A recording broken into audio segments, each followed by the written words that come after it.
Student, আমি প্রিয়াঙ্কা বৈদ্য চলে এসেছি আরেকটা নতুন ভিডিও নিয়ে। আজকে যেটা নিয়ে আলোচনা করব, তোমাদের রাউন্ড 2-তে নিট 2025-এর রাউন্ড 2-তে কীরকম কাট অফ যেতে পারে সেটা কিন্তু অনেকেই জিজ্ঞাসা করছো। তো সেই জন্য আমি ভাবলাম যে একটা ভিডিও তোমাদের সাথে শেয়ার করি, যে আলোচনা করে দিই কীরকম যেতে পারে বা প্রতি বছর কীরকম যায় সেটা নিয়ে আলোচনা করব। অবশ্যই ভিডিওটা মন দিয়ে শুনবে, ঠিক আছে? তাহলে প্রথম আমরা দেখব যে দেখো নিট 2025-এর রাউন্ড 1-এর যে কাট অফ গেছে, প্রত্যেকটা কলেজ ওয়াইজ কিন্তু আমি আলোচনা করে দিচ্ছি, মানে আমি শর্টসের মাধ্যমে তোমাদের সাথে শেয়ার করছি। তো অবশ্যই শর্টসগুলো দেখো এবং ভিডিওগুলোতেও আমি কিছু কলেজ আলোচনা করে দিয়েছি, এবং তোমরা যদি বলো আমি বাদবাকি কলেজগুলো ভিডিওতে আলোচনা করে দেবো। আর শর্টসগুলোতে আমি প্রত্যেকটা কলেজ রোজ দিন পার্ট 1 পার্ট 2 করে কিন্তু শেয়ার করছি, তোমরা ওগুলোও কিন্তু দেখতে পারো। তো প্রথমেই বলি যে এখানে তোমাদের যে রাউন্ড 1-এর যে কাট অফ গেছে, সেখান থেকে রাউন্ড 2-এ অনেকেই দেখছি তোমরা পার্টিসিপেট করোনি, রাউন্ড 1-এ অনেকেই দেখছি তোমরা পার্টিসিপেট করোনি, তো তারা কিন্তু রাউন্ড 2-তে পার্টিসিপেট করবে। তো সেই জন্য সেম যে নাম্বার, সেই নাম্বারেও কিন্তু অনেকে পেয়ে যাবে, ঠিক আছে? তো কি হবে যে ইউআরদের যারা প্রত্যেকটা ক্যাটাগরিতে প্রতি বছর আমরা যেটা দেখি সেটা হচ্ছে যে সেম থাকতে পারে, ঠিক আছে?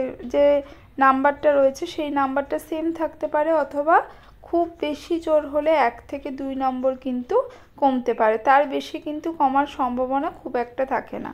তো ইউআরতে তোমরা ধরে নিতে পারো 510 যাবে, অথবা যদি কমে, সব ক্যাটাগরিতে কিন্তু কমে না, ঠিক আছে? যদি কমে তাহলে 509 হতে পারে, ঠিক আছে? ওবিসি এদেরও এরকম ধরো যে 503 গেছে, ওবিসি এদের 503 গেছে, তো সেখান থেকে 502-3-এর মধ্যেই থাকবে, এটা ধরতে পারো। আর যারা রাউন্ড 1-এ করোনি অবশ্যই কিন্তু রাউন্ড 2-তে পার্টিসিপেট করো তোমরা, তোমাদের কিন্তু যদি এই নাম্বারের মধ্যে থাকে অবশ্যই হয়ে যাবে। তো ওবিসি বিদের যেটা গেছে সেটা হচ্ছে 506 গেছে। তো এখান থেকে কিন্তু খুব বড় জোর হলে আমি যেটা বললাম যে প্রত্যেকটা ক্যাটাগরিতে কিন্তু কমে না, সেম থাকে অনেক সময়, ঠিক আছে? আবার এরকমও দেখা গেছে যে রাউন্ড 2-তে কাট অফ হাই চলে গেছে, বেশি চলে গেছে, কারণ অনেকে পার্টিসিপেট করেনি রাউন্ড 1-এ, সেই জন্য রাউন্ড 2-তে হয়তো কাট অফটা অনেক সময় দেখলাম যে বেশি নাম্বারে গিয়ে এন্ড হয়ে গেছে, ঠিক আছে? এরকম কিন্তু হয়েছে, এর আগেও এরকম হয়েছে। তো এরকম হতে পারে, যদি কমে তাহলে 1-2 নম্বর কমতে পারে, বা সেম থাকার সম্ভাবনা অনেক বেশি থাকে, ঠিক আছে? তো ওবিসি বিদের হচ্ছে 506 অথবা 505-4 হতে পারে, ঠিক আছে? তো ইডাব্লিউএস যারা রয়েছে তাদের জন্য 458 গেছে তোমাদের, সেটা সেম থাকতে পারে, অথবা 57 বা 56 হতে পারে।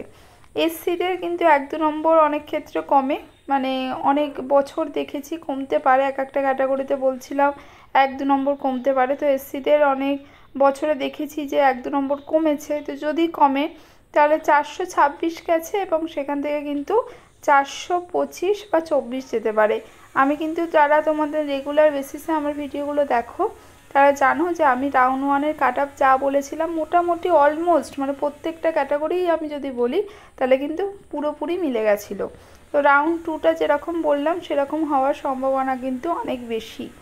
আচ্ছা, এসটিদের যেটা গেছিলো সেটা হচ্ছে 254, এবং সেটা থেকে যদি কমে, যদি সেম থাকার সম্ভাবনা সব থেকে বেশি, আর যেটা বললাম যে 253 বা 252 হতে পারে। এক একটা ক্যাটাগরিতে খুব বড় জোর হলে, খুব বেশি জোর হলে 1 থেকে 2 নম্বর কমতে পারে, তাছাড়া কিন্তু কমার সম্ভাবনা একই থাকার সম্ভাবনা সব থেকে বেশি থাকে, ঠিক আছে?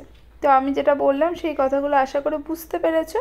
আজকের মতো টাটা, নেক্সট ভিডিও নিয়ে খুব তাড়াতাড়ি হাজির হব।